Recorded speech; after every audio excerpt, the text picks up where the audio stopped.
Hola, ¿cómo están? Soy Alejandro San Francisco, bienvenido a nuestro nuevo programa de Historia, Libros y Banderas. Hoy tengo la alegría de tener no solo un gran invitado, sino una persona que conocí siendo muy joven, a Lucas Palacios, con su libro Economía bajo amenaza, gestión ministerial en tiempos de crisis, publicado por el Mercurio, a quien agradezco que me lo haya enviado. El libro en realidad podría llamarse perfectamente Chile bajo amenaza, economía y gestión ministerial en tiempos de crisis. Lucas es ingeniero comercial por la Universidad Católica de Chile y magíster en estudios latinoamericanos por la Universidad de Salamanca. Tiene una gran vocación de servicio público que ha demostrado en su carácter de concejal por la comuna de Puente Alto. Fue subsecretario de Obras Públicas del presidente Sebastián Piñera en sus dos gobiernos y ministro de Economía en la última administración, cuando acompañó al gobernante hasta el 11 de marzo de 2022. Y hoy es el rector de INACAP, una de las instituciones educacionales más importantes de Chile. Una alegría tenerte, Lucas, en nuestro programa Historia, Libro y Bandera. Muchísimas gracias, Alejandro. Un placer poder compartir contigo una buena conversación. Primero que todo, Lucas, yo te quería preguntar un poco de ti, de tus estudios, de tus orígenes antes de ir al tema del libro, de tu vida profesional previa al ingreso a los gobiernos. Bueno, el sector público y privado. Yo siempre me he ido compatibilizando ambos mundos, cosa que me parece muy importante en el Chile del presente y del futuro. Porque Chile necesita una muy buena comprensión de lo público y privado. No me parece bueno cuando una persona hace solo carrera en un sector y se llena de prejuicios respecto del otro, porque las verdaderas soluciones las vamos a encontrar en conjunto. Y yo en mi vida profesional he ido haciendo eso. He sido gerente de empresa, director de empresa, y también, como tú lo dijiste, fui concejal de la comuna de Puente Alto, y quizás el origen del tema de servicio, que es un interés por lo público básicamente, fue cuando, después de haber trabajado en consorcio, en la parte financiera bien dura, mi señora trabajaba en esa época en Procter & Gamble, los dos decidimos irnos a Cunco, y ahí en Cunco estuvimos qué bonito. un par de años, claro, en la Asociación de Municipalidades de la Precordillera de la 9ª región, y que son municipios rurales, bastante pobres, y que se juntaban para poder desarrollar proyectos en conjunto. Eso fue una experiencia muy linda desde lo familiar y también, por supuesto, para poder conocer una parte de Chile que a veces es invisible para quienes vivimos en los sectores urbanos o vivimos en la capital. Perfecto. Tu formación, no digo que sea rara, pero es poco habitual. Ingeniero comercial por un lado y magíster en estudios latinoamericanos por otro. ¿Por qué optaste por esa fórmula? Bueno, uno se va forjando su propio camino dependiendo también de la... Mira, yo me iba a ir a hacer un MBA cuando salí de la universidad. Y lo natural era irse a Estados Unidos. Y postulé y estuve a punto de irme porque fui aceptado.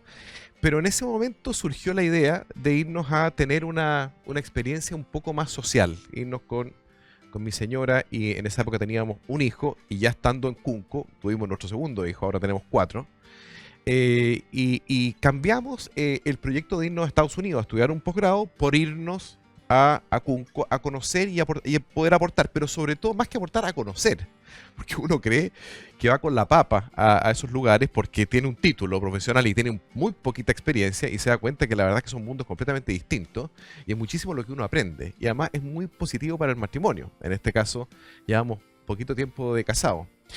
Y después de eso, en España, en Salamanca, también fui conociendo distintas formas de ver las cosas, porque ahí lo que yo estudié, claro, es un magíster en estudios latinoamericanos en economía. Economía desde la óptica del consenso de Washington, de cuáles habían sido las políticas que se habían propuesto para los países de América Latina en un contexto posterior a la crisis del 82, que tuvo un impacto social y económico. De 1990. Exactamente. Entonces, ese era el contexto en que a mí me tocó estudiar en Salamanca. Y después, a la vuelta, en conjunto con meterme a trabajar en el sector privado, gerenciando empresas. Fui concejal de Puente Alto para tener también una pata en el tema social que me parecía muy importante de cara al desarrollo futuro del país. Y después, bueno, después de ser concejal de Puente Alto, eventualmente salió el presidente Piñera elegido en su primer gobierno, y al segundo año, no al primero, al segundo año me puse a trabajar ahí con la Rosana Costa, que ella era directora de presupuesto. Yo fui su jefe de asesores. Y ahí conocí al presidente Piñera, y el presidente, cuando hubo cambio de gabinete, me nombró subsecretario de Obras Públicas. Perfecto.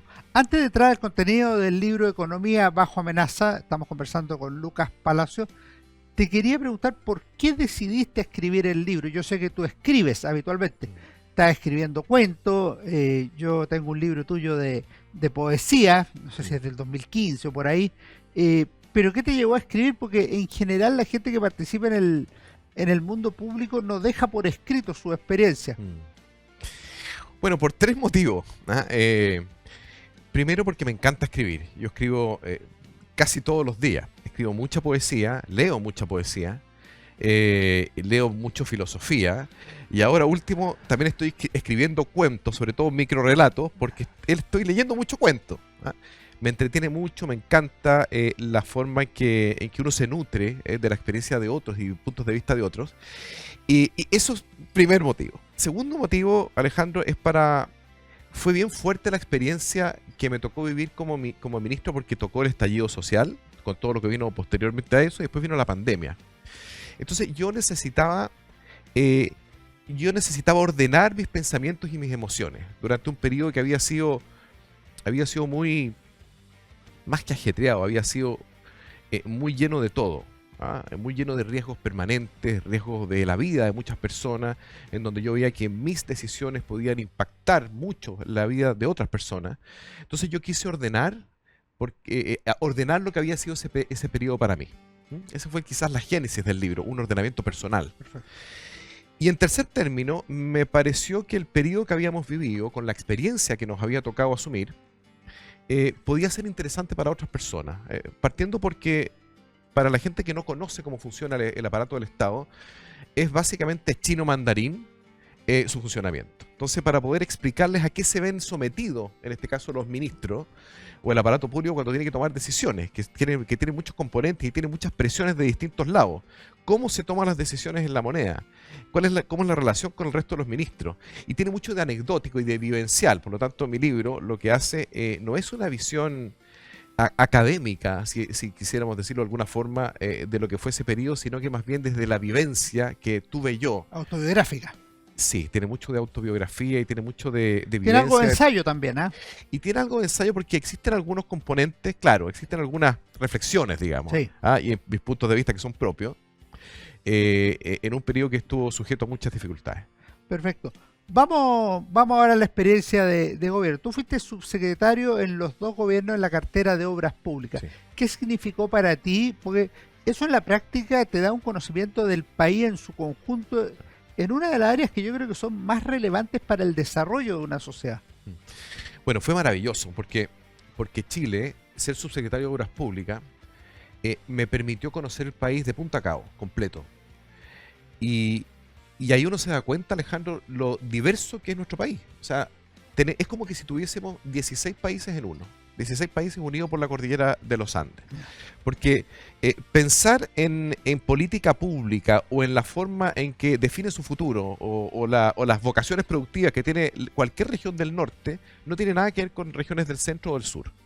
Existen diferentes formas de hacer las cosas, existen distintas necesidades, existen distintos objetivos productivos, y eso me sirvió, esa experiencia, que fue preciosa, muy enriquecedora, me sirvió mucho para conocer el país, para conocer a los chilenos a lo largo de nuestro país, y también me sirvió mucho para poder identificar que una política pública genérica, generalista, para poder reactivar en la economía o hacerse cargo de las dificultades que planteaba la pandemia, después cuando fui ministro de Economía, era fundamental. Esa fue la razón por la cual nosotros pudimos generar políticas públicas diferenciadas por región y finalmente por comuna, porque enfrentaban situaciones completamente distintas. Pero ¿hay algún problema de obras públicas que tú digas, este es el gran problema de Chile en obras públicas, o necesariamente hay que ir por región?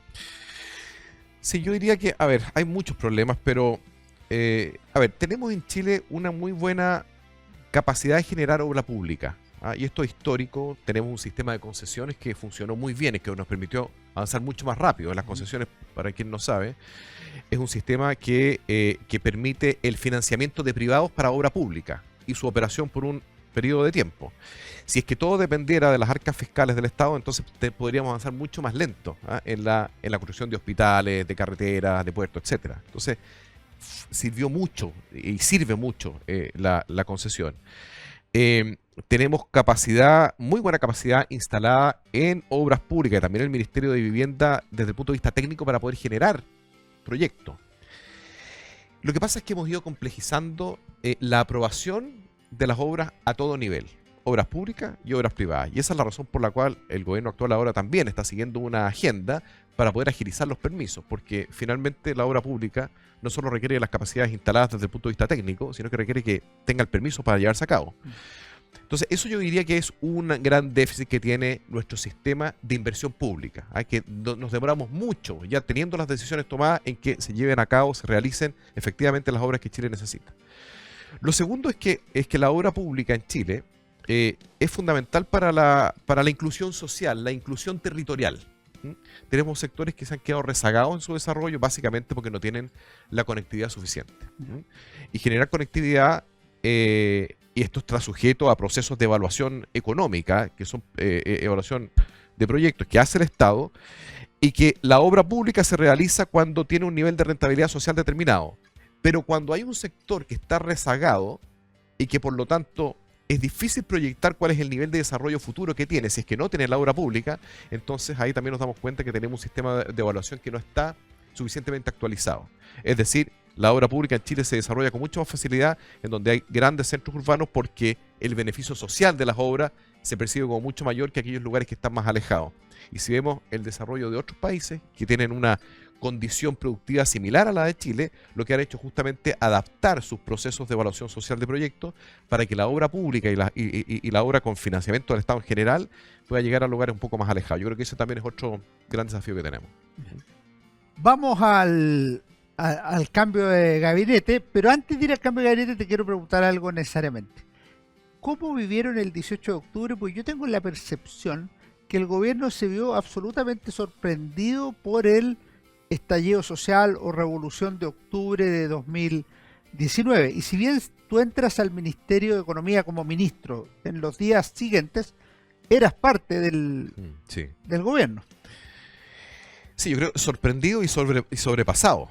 Yo creo que todo Chile se vio bastante sorprendido. Y no solo Chile, sino que el mundo entero. A mí, después ya como ministro, tuve que ir a Estados Unidos, a Canadá, a Europa, a explicar qué es lo que había ocurrido en Chile. Cómo habíamos estado a punto de generarse un quiebre institucional, y cómo en Chile, un país tan ordenado, había sido objeto de tanta violencia en las calles. Y además parecía muy articulado, porque acuérdate que se fueron muchas las estaciones de metro que en forma simultánea se incendiaron, y después esto tuvo un correlato en distintas regiones. Entonces fue muy sorprendente, fue muy difícil, y con un mundo político que estaba completamente desorientado respecto a lo que estaba ocurriendo. En esas condiciones, a mí me tocó, a una semana del estallido, asumir como ministro de Economía. Y en esos días, que yo era subsecretario de Obras Públicas, también me tocó ser parte importante del resguardo, del sistema de resguardo de la infraestructura crítica, cuyo levantamiento lo hizo en gran parte el Ministerio de Obras Públicas y en particular la subsecretaría, cuerpos de agua, aeropuertos, sistemas eléctricos, etcétera. Todo eso hubo que hacer el levantamiento y un sistema de información actualizado permanentemente a la moneda para que se pudieran tomar decisiones de resguardo. En lo particular, por ejemplo, me acuerdo que tuve que ir al aeropuerto de Santiago, que se quedaron varados no sé cuántas personas ahí. Sí. Miles de personas, y estaban varados, y tuvimos que, porque todo el sistema de aeroportuario también se vio afectado. La verdad es que el país completo se vio afectado, lo que dio cuenta de las vulnerabilidades que tenemos también como país. Lucas, vamos a hacer un pequeño alto y volvemos para seguir conversando de tu libro Economía bajo amenaza. Hola, estamos juntos, claro, juntos, todos los días, todo el día, en Radio Agricultura y en Agricultura TV. Sé parte de la comunidad de Deportes en Agricultura. Escúchanos aquí en Radio Agricultura 92.1. Entretención aquí en Agricultura y Agricultura TV. Búscanos en redes sociales como Deportes en Agricultura. Síguenos en agricultura.cl. Síganos en todas nuestras redes sociales. Síguenos en TikTok como Deportes 921.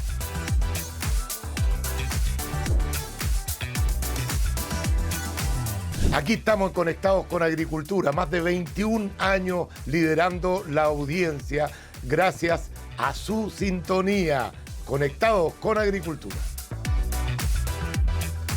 Sigue la programación de Deportes en Agricultura a las 7 de la mañana y a las 14 horas. Somos Agricultura. Somos Agricultura.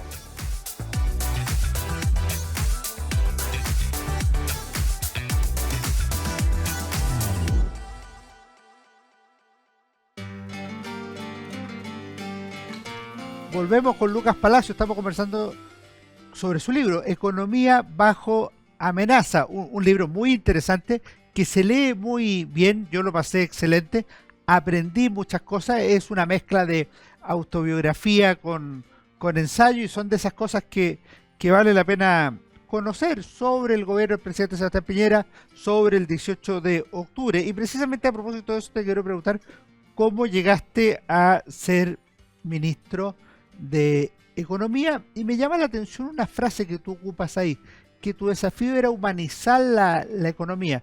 Te quería preguntar otra cosa al respecto. ¿Hay ahí una crítica tuya a la forma como se había conducido la economía en el gobierno del presidente Piñera, o hay una autocrítica del propio presidente y del gobierno en el sentido de que habían sido demasiado Excel y poca piel, poco pueblo, por decirlo de alguna manera? Qué buena la pregunta. Yo creo que hay una mezcla de cosas. El presidente con quien yo tenía una bastante buena relación sabía de mi... Más que una crítica, consideraba que el análisis económico basado solamente en los números y en la macroeconomía era insuficiente. Porque la economía, en mi planteamiento, es una ciencia social y que relaciona a las personas a través de un sistema de intercambio de compra de bienes y servicios.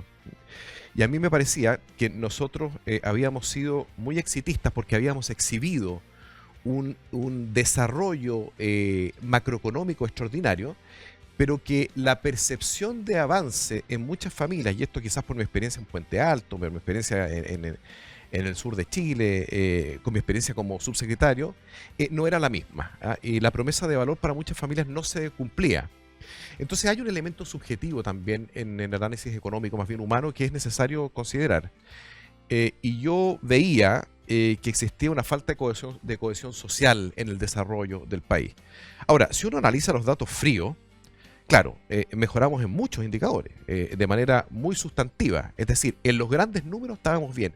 El problema era en el área chica, ¿ah? Y ahí yo creo que faltaba humanización. Hay una frase que me gusta mucho de Nicanor Parra, que dice lo siguiente, dice, hay 2 panes, tú te comes 2, yo ninguno, promedio por persona un pan. Claro.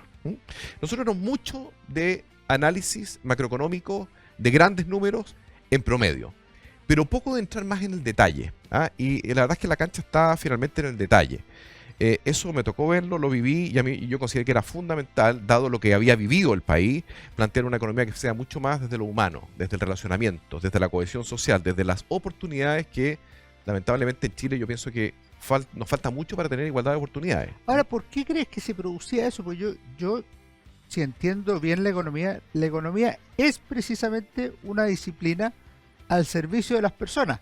Se justifica para que las personas vivan mejor, para mejorar la calidad de vida de las personas. Voy a redactarlo así. ¿Conviene que un país crezca económicamente? Si mejora la vida de las personas, sí. Si uno demostrara que el crecimiento económico empeora la calidad de vida de las personas, sería mejor que el país no creciera. Sí. Mira, acá hay 2 grandes elementos, Alejandro, al menos desde mi punto de vista. Primero, vivimos en una cultura, no solo Chile, sino que Occidente completo, ¿ah? Que ha profundizado mucho en el consumismo, en una especie de inmediatismo consumista, con falta de trascendencia, en un exitismo. Todo lo llevamos finalmente a medir desde el punto de vista material y económico. Yo creo que hemos exacerbado esa estructura de desarrollo y nos hemos olvidado de algunos otros elementos que son fundamentales para la felicidad de las personas, que son más trascendentes, más arraigados quizás en lo que es la vida familiar, en lo que es la vida buena, en la visión de los antiguos griegos, en la paideia, por ejemplo, ¿cierto? Claro. Que tenía una visión un poco más trascendente, más de educación a lo largo de toda la vida, más al servicio de un bien común. Eso yo creo que es lo primero. Lo segundo es que en este tema de como dijimos antes, Chile es muy diverso. Las realidades de las regiones son muy diversas. Las realidades adentro de las mismas ciudades también difieren mucho unas de otras. Entonces, si es que vemos la estructura de nuestra economía, te voy a dar solamente un ejemplo que es numérico. Nosotros tenemos cerca de 1.400.000 empresas en Chile, formales, de las cuales solo el 1,2% son empresas grandes. Y ese 1,2% vende el 88,2% de las ventas totales del país. Es decir, tenemos bastante concentración en estas empresas grandes que además están concentradas territorialmente, porque están en Santiago, en la región del Biobío, están en Valparaíso y en el norte grande de la minería.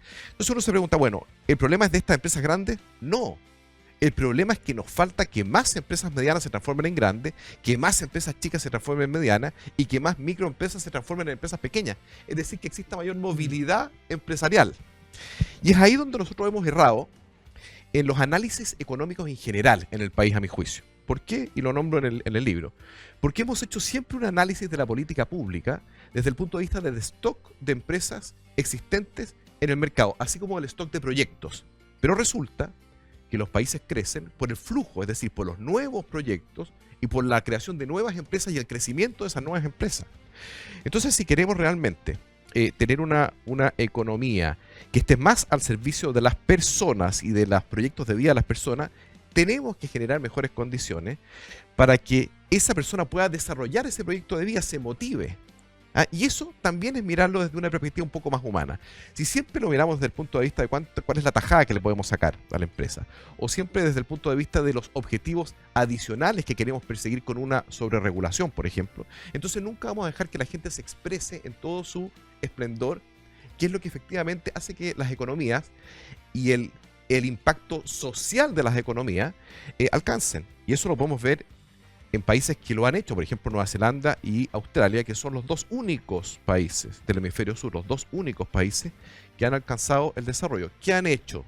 Han hecho la apuesta en las personas y en su capacidad de generar sus proyectos de vida.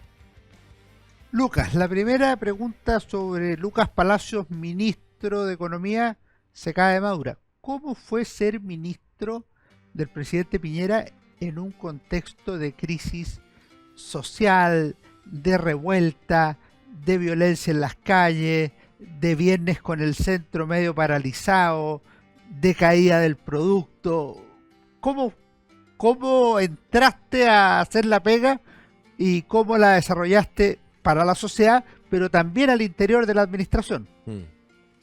Bueno, la pregunta es muy compleja porque fueron periodos en donde no solamente interactuaba para la toma de decisiones los elementos racionales, sino que también emocionales. Estábamos frente a una situación de desequilibrio emocional del país, estoy hablando de posterior al estallido, ¿cierto? Y después vino la pandemia, que fue como la lluvia sobre mojado. Pero en ese momento lo más difícil era poder canalizar de alguna forma la emocionalidad quebrada que había en el país, que tenía múltiples manifestaciones violentas, de mucho temor, con un impacto económico significativo. Recordemos que la economía se mueve también por la confianza. Una economía sana se mueve cuando existe confianza entre las personas, confianza en el sistema institucional, confianza en los demás, confianza en la manera en que se están conduciendo las crisis. Y en ese periodo era muy complicado, estábamos bastante solos en el gobierno, porque yo sentí también una desorientación muy grande desde el mundo político. Y creo que eso es algo que lamentablemente como sociedad hemos ido alimentando un inmediatismo en el análisis político que impide que podamos ver con claridad a largo plazo e impide incluso que podamos ver el presente con una visión de mayor claridad. Eso es lo que pasó durante el estallido. Y necesitábamos poder conducir el país en momentos muy complejos, que no se quebrara la institucionalidad del país. Estamos bastante solos, predeciblemente solos. El presidente Piñera sabía que las decisiones que él iba a tomar nos iban a dejar en una minoría total respecto al resto del país. Sin embargo, lo hizo pensando en el país, digamos, más que en su propia figura en ese momento, sabiendo que en el largo plazo se le iba a reconocer la capacidad de poder conducir esa crisis hacia la paz, hacia una agenda social que era necesaria y hacia también un conducto institucional que en este caso se condujo por el lado de la nueva constitución, que yo diría que fue sobre todo parte de la presión política que existía. Ahora, de las tres cosas que tú mencionas, dos son fruto de la presión política: la agenda de la paz y la nueva constitución. Yo no logro entender por qué esa agenda social no se adelantó 3 meses. O sea, si al final los gastos del Estado que se hacen en noviembre podrían haberse hecho en agosto o en julio, podrían haberse previsto. Sí, mira, la respuesta es bien compleja porque tú sabes que las decisiones de esta naturaleza se toman en conjunto con el Congreso. Y tenemos un sistema electoral, y aquí sí voy a hacer una crítica que tenemos institucional, un sistema electoral que dificulta la toma de acuerdos. Está muy atomizado y fragmentado el sistema político. Y frente a una situación de crisis, lo que uno necesita sobre todo es una capacidad institucional para llegar rápidamente a acuerdos respecto de qué es lo que hay que hacer, más allá de lo que dispone la ley de presupuesto o el ordenamiento jurídico sobre el cual tienen que moverse, o dentro del cual tienen que moverse los gobiernos. Yo creo que eso dificultó bastante. Ahora, por otro lado, ahí también se notaron ciertos liderazgos que permitieron que pudiéramos sacar adelante una agenda. Quizás no con la agilidad que tú y yo hubiéramos esperado, pero sí se logró armar una agenda, sí se logró conducir la crisis desde el punto de vista institucional. Posterior al 18 de octubre. Posterior al 18 de octubre. Pero las semanas que vinieron después fueron evidentemente muy difíciles para el país. Ahora, tu situación fue de crisis en crisis, porque en marzo se esperaba una reactivación de la movilización social y el país se vio sorprendido, el mundo entero se vio sorprendido por la pandemia del coronavirus.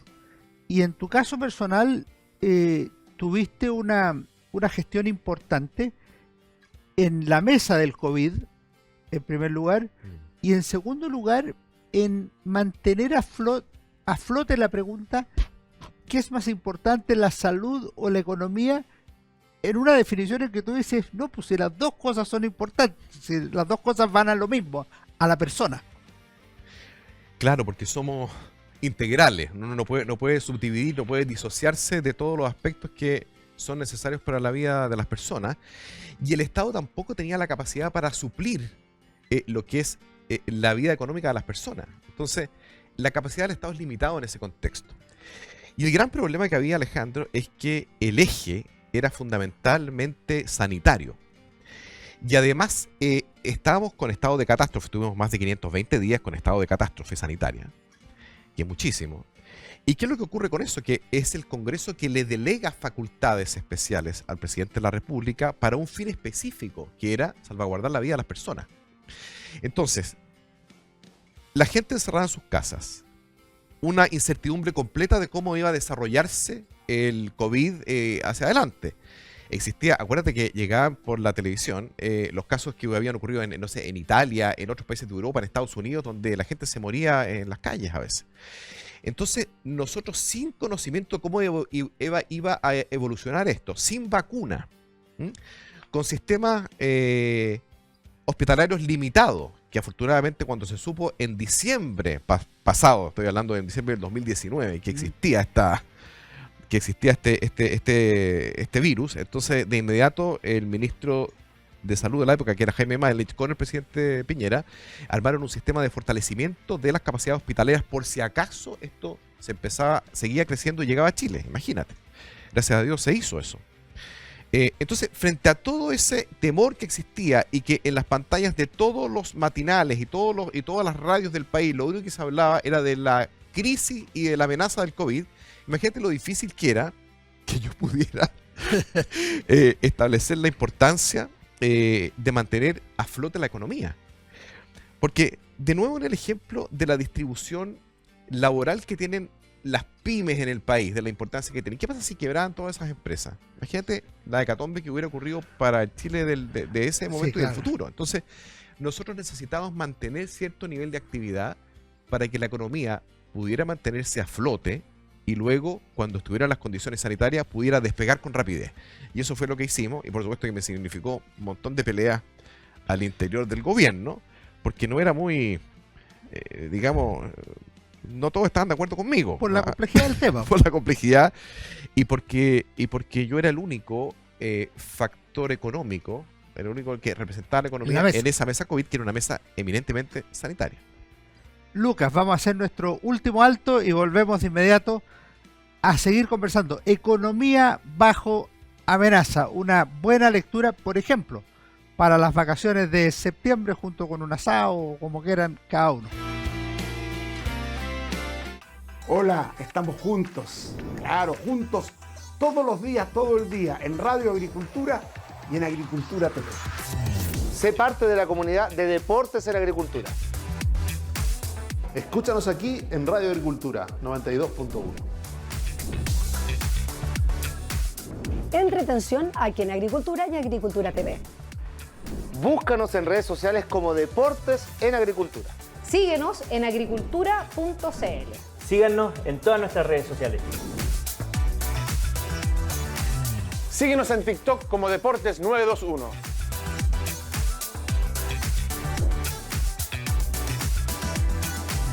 Aquí estamos conectados con Agricultura, más de 21 años liderando la audiencia gracias a su sintonía.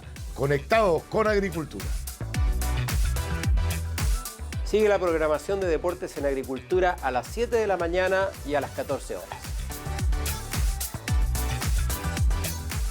Somos Agricultura. Somos Agricultura.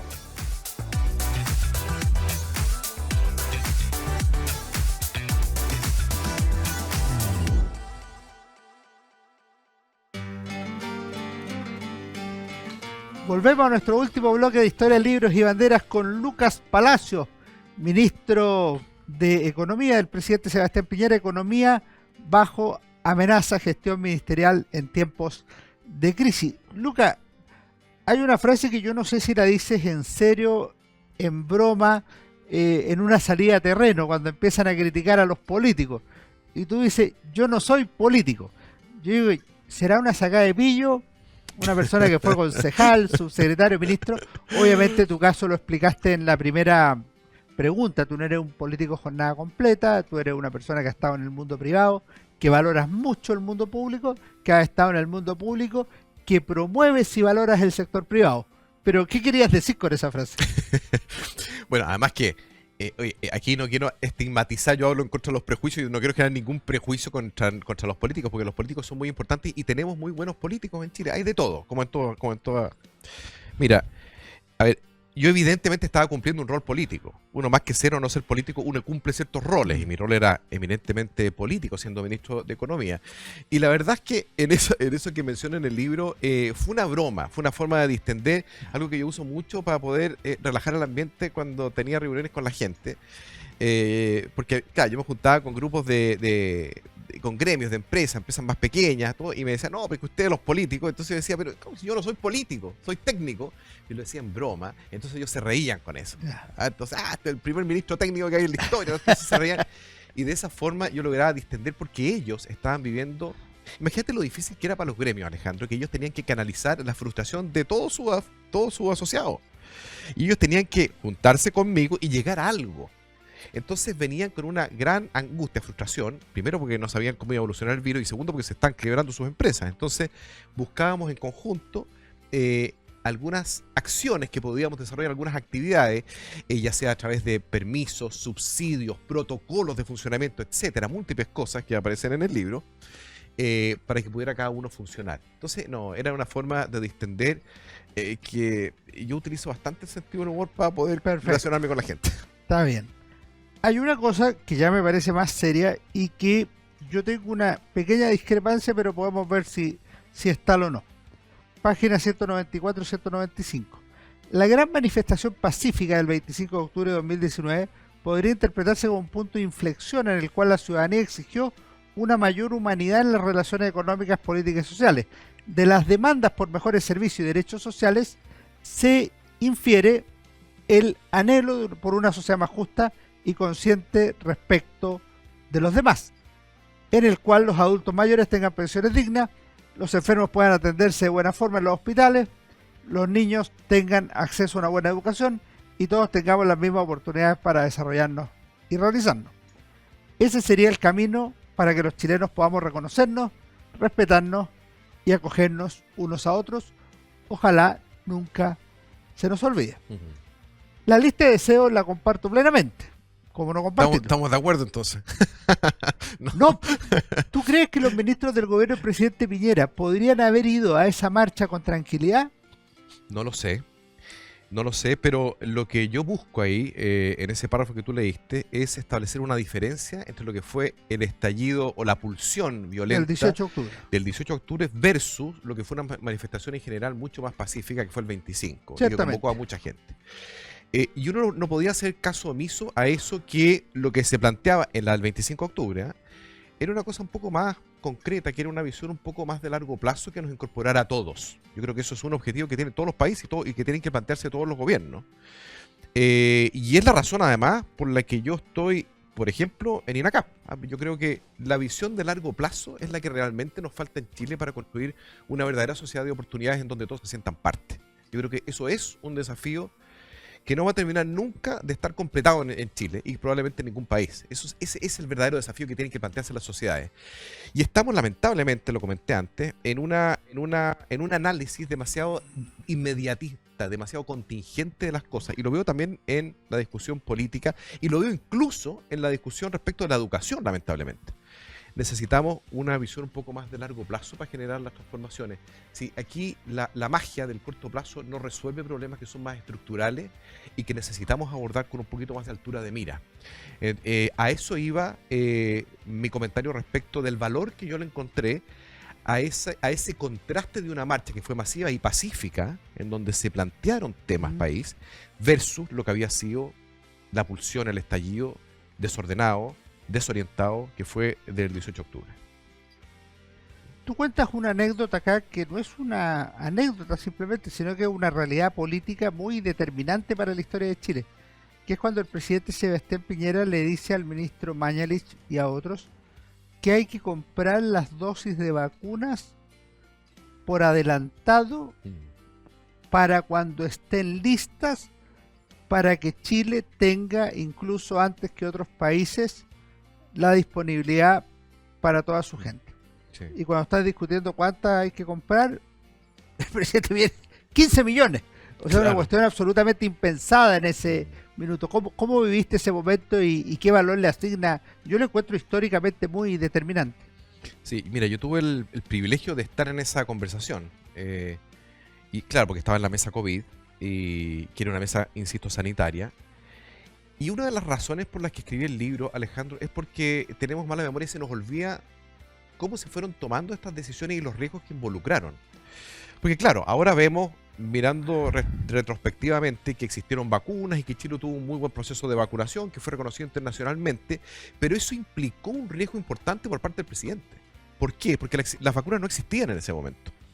Y entonces el presidente presionaba al Ministerio de Salud para que buscara alternativas de compra de vacunas por adelantado. Sin embargo, lo que razonablemente le planteaba al Ministerio de Salud, que es lo que es su pega, decirle, mire, perfecto, estamos avanzando lo más posible, pero no están probadas. No podemos comprar vacunas que no estén probadas. Y entonces ahí es donde viene la frase del presidente, que detallo más o menos lo que se dijo en esa reunión. Y el presidente dijo, sí, yo lo entiendo, pero quienes tienen que asumir ese riesgo no son los ciudadanos, porque cuando ya estén probadas las vacunas, no vamos a tener posibilidad de comprarlas. Ahora es cuando tenemos que asumir el riesgo de comprarlas, y que ese riesgo lo asumamos nosotros y no lo asuma la ciudadanía. Entonces eso fue muy claro, y evidentemente Jaime Mañalich y el Ministerio de Salud, con esta disposición del presidente de asumir ese riesgo, estuvo por supuesto de acuerdo. Eso es una decisión presidencial. Y Y finalmente se asume ese riesgo y Jaime, el ministro Mañalich, le pregunta, le dice, bueno, presidente, ¿cuánto compramos? ¿20.000 vacunas? ¿Cuánto para probar? No, si eso no nos sirve, compremos 15 millones de vacunas. Y esa fue la razón por la cual Chile fue señero y fue capaz de inocular a toda su población mucho antes que el resto de los países. Es porque el presidente de la República estuvo dispuesto a asumir él el riesgo de comprar vacunas que no estaban todavía aprobadas. Pero además tú señalas una cosa que y que en el momento en que iban a estar probadas, que fue cuando se liberaron las vacunas, nosotros ya teníamos la orden de compra hecha. Y tú señalas una cosa que yo no me acordaba, pero mirado per cápita, la cantidad de muertes evitadas por vacunación, Chile tiene un índice mucho más alto que otros países del mundo. Sí, yo creo que Chile fue reconocido, ha sido reconocido por las más mejores instituciones y universidades del mundo en esta materia. Y además no solo, y aquí yo quiero hacer fue extraordinario el manejo, el tema de las vacunas, y también fue extraordinario el manejo que se hizo de los recursos hospitalarios disponibles, que fueron aportados también y fueron fortalecidos por el sector privado. Chile tuvo, per cápita, la más alta tasa de inversión privada, gratuita, donaciones, para poder fortalecer el sistema hospitalario chileno.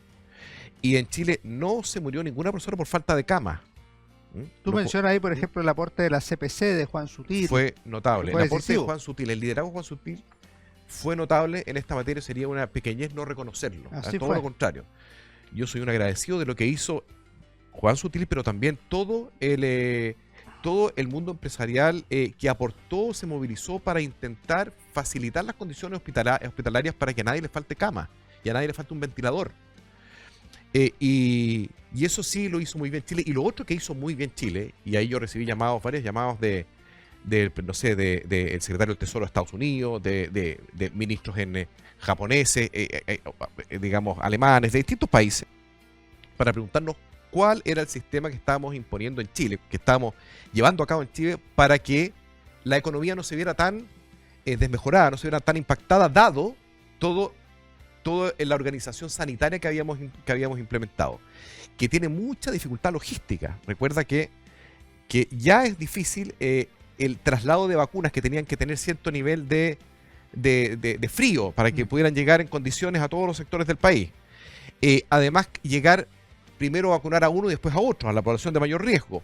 Tener habilitados todos los sistemas de transporte de personas cuando no existían capacidades hospitalarias en una región y había que transportarlos a otros. Todo el trabajo de coordinación que se hizo con las Fuerzas Armadas en esa materia. Y todo eso con un país que es muy diverso productivamente, cuya producción y distribución de bienes y servicios es muy compleja, y que pudimos mantener una economía funcionando y después con una recuperación que sí fue señera a nivel mundial. Entonces, todo eso yo diría que, por supuesto que cometimos errores, no digo que no, los menciono en el libro, sí, pero que sí tuvimos bastantes éxitos, digamos, en las decisiones que tomamos. Lucas, brevemente, antes de ir a la última pregunta, en 2 minutos, ¿qué nos podrías decir, algún recuerdo, algún comentario del presidente Sebastián Piñera? Si te hubiera entrevistado el año pasado no te la preguntaría, pero como sabemos que falleció en febrero de este 2024, pienso que vale la pena que nos comentes algo. Mira, a ver, el presidente Piñera, al revés de lo que la gente cree, era una persona que confiaba mucho en los demás. En el caso mío, y lo digo bastante emocionado, el presidente me daba la libertad total para que yo pudiera implementar y desarrollar adelante las medidas que consideraba necesarias para el logro de los objetivos para los cuales estaba nombrado. El presidente apañaba, como decir, mucho en esa materia, apoyaba mucho. No es, en mi caso, jamás fue, también lo explico en el libro, del micromanagement que se dice que tiene el presidente. No, si el presidente a uno lo había empoderado, conocedor de los proyectos que estaba y los programas que estaba sacando adelante, que si veía que uno estaba dispuesto a arriesgar el cargo permanentemente en el logro de un objetivo que era superior, que es fundamental, sí. Cuando uno está ahí en esas condiciones, uno no puede estar pensando en mantenerse en el cargo. Todos los días el cargo está sobre la mesa. Y si es que algo sale mal, el que tiene que correr con los platos rotos es uno. Como corresponde. Si a uno el presidente lo veía en esa disposición, el apoyo al presidente era total. Y las veces que más largo conversamos son las veces que yo lo llamé cuando tenía alguna duda de carácter personal ya. y ahí es donde el presidente destinaba todo el tiempo que uno requiriera y daba un consejo de carácter personal. Yo fui muy cercano a él, me tuve mucho cariño, vi en él también una evolución entre lo que fue su primer gobierno y su segundo gobierno. Tenía mucha capacidad de aprender de los demás, y yo creo que Chile tuvo el privilegio de tenerlo a él para poder enfrentar una pandemia que era muy, muy compleja y muy compleja para Chile, y en donde gran parte del sistema político lo que quería era matricularse con una visión de defensa, exclusiva de defensa de la vida, lo cual él consideraba absolutamente necesario, pero no era lo único, sino que era muy importante dar los espacios para que la gente estuviera con su familia, evolucionar hacia un sistema de resguardo cuando las personas no tuvieran la forma de financiar a su familia, y mantener también una economía que permita que el día después de la pandemia las personas pudieran desarrollar adelante sus proyectos de vida. Lucas, vamos a la parte final. Siempre conversamos con nuestros invitados de libros. Yo sé que tú eres un gran lector y además lees diverso, no lees solo una línea. ¿Qué libro nos recomiendas? ¿Qué libro quieres compartir con el público? Bueno, no solamente soy diverso, sino que soy infiel, porque me empiezo a llenar de libros, algunos los dejo, después los cambio por otros.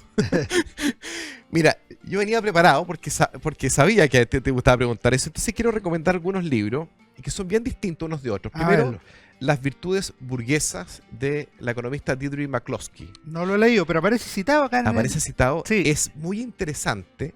¿Por qué, Alejandro? Porque se retrotrae históricamente al origen del capitalismo y cuáles son las virtudes que lo motivaron y cómo algunas de esas virtudes se desdibujan en los tiempos actuales. Entonces, vale la pena ver en qué se fundamenta un capitalismo sano, virtuoso.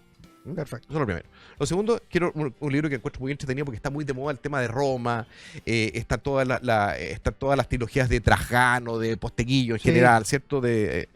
Bueno, hay un libro que es el mejor, a mi juicio, de Roma, que es una novela de Taylor Caldwell, que se llama La columna de hierro.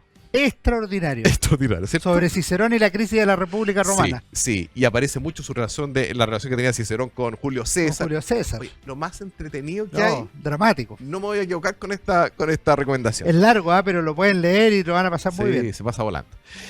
Después, yo leo mucha poesía y hay una autora, premio Nobel, Louise Gluck, tiene dos libros que me parecen muy buenos, El iris silvestre, Una vida de pueblo. Siempre que están leyendo poesía yo encuentro que es fundamental. Y después, cuentos. Esto lo digo porque estoy escribiendo cuentos, sobre todo microrelatos, cuentos cortos, y siempre quiero recomendar al fantástico Anton Chekhov, pero también quiero recomendar a Neil Gaiman. Tiene algunos libros, por ejemplo, en material sensible, que son buenísimos. Perfecto. Oye, pero muy buena recomendación, muy diversa, poesía, cuento, novela, y lo otro viene a ser como un estudio histórico, así que estamos, pero realmente muy bien recomendado. Lucas, no sabes la alegría de verte nuevamente y de haber leído tu libro, porque realmente lo pasé muy bien. Aprendí Economía bajo amenaza, publicado por el Mercurio el 2023, y además te agradezco por darle material a los historiadores para poder estudiar esa época. Voy a hacer un último, voy a salir del libreto porque para mí me siento honrado de que te haya gustado mi libro, porque yo he sido muy lector de tus libros. Muchas gracias. De historia que son extraordinarios. De la crisis del 91 es fuera de serie, a esos 2 tomos. Así que me siento honrado. Muchas gracias, Alejandro. Qué bueno, Lucas. Y nos vemos. Y ustedes no se vayan, ya viene mi recomendación de libro. Hola, ¿cómo están? Soy Alejandro San Francisco y en Historia, Libros y Banderas de esta semana queremos recomendar este libro de José Rodríguez Elizondo, Vía Constitucional a la Revolución. Chile entre el estallido, la plurinacionalidad y el plebiscito, publicado por Athena Lab. Realmente es una obra que captura esos temas que sacudieron a Chile desde el 2019 hasta el 2022. Pero José Rodríguez Elizondo, que es un gran abogado, intelectual, columnista y académico universitario, tiene la particularidad de centrar su análisis en el concepto y en la realidad de la democracia, en los problemas que experimenta en el último tiempo, no solo en Chile, sino también en el concierto internacional. La verdad es que si uno analiza la historia reciente de Chile y mira lo que está pasando en otros países, se va a dar cuenta que la democracia, que se supone y parece ser el sistema que todos quieren, a la vez es una fórmula que está sufriendo problemas y que ellos deben ser enfrentados con inteligencia y con acción. José Rodríguez Elizondo, Vía Constitucional a la Revolución. Que esté muy bien, nos vemos en nuestro próximo Historia, Libros y Banderas.